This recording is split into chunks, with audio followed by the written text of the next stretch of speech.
we don't just provide intervention services for this community, but we're making very palpable, measurable change so that we can prevent it from ever happening.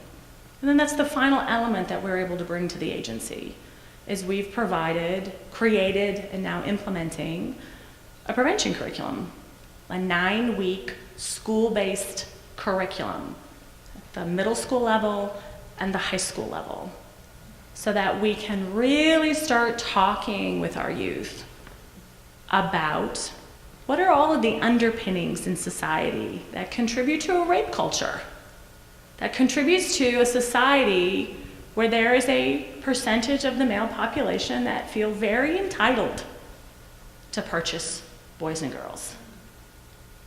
What are the underpinnings in our society that keeps the status of women and girls low? We won't make a difference until we bring the status or this sense of entitlement down and raise the status of women and girls. And when that is neutralized, that's when we're going to see amazing change. So it's 9 weeks, and we're just building and building and building. It's so the CSEC, Commercially Sexually Exploited Children, that's the acronym we use for the program, is specifically for middle school students. It's 6th, 7th, and 8th grade, boys and girls together. So we're really bridging quite a developmental spread there. In the 9 years we've been doing this work, we've never had pushback from a parent, from a teacher, or from administration. And we're talking about pornography, and we're talking about really big subjects, but it's done in such a tasteful and respectful way, and in a developmentally appropriate way. So it begins talking about language, helping students really become comfortable with language and understanding definition, so we're all working from the same base. Then we begin to define some of the terminology and having a very clear understanding of what consent means. Consent in a broad context of friendship, a future intimate relationship. How do we agree to do things?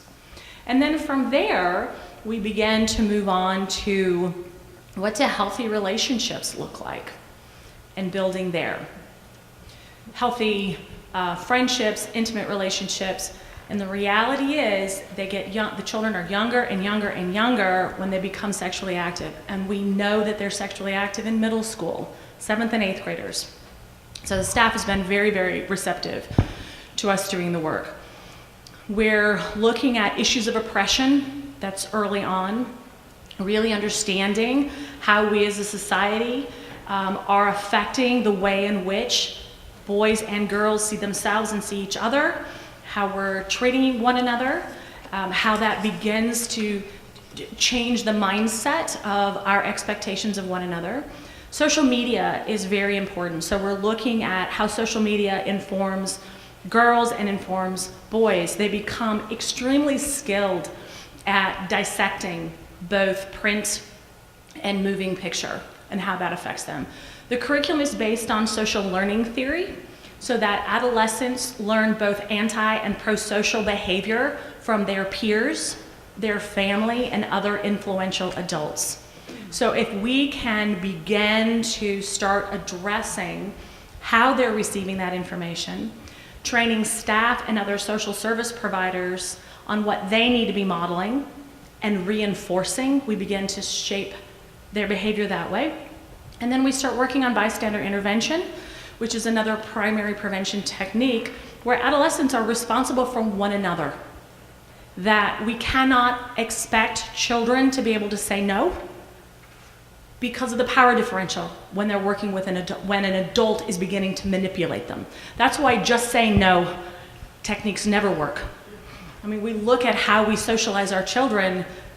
We expect our children to respect their elders. So they're learning how to be responsible for one another and protect one another and intervene before something happens. So that's what we're working on. We have a pre and a post test. So we're getting a baseline for what their knowledge is prior to the curriculum beginning, and then we're reevaluating. So then we have 3 years of data on these kids and being able to track whether or not they've been assaulted in that span, and how they're continuing to retain the information that they're getting from us. And that data just continues to build and build and build for them.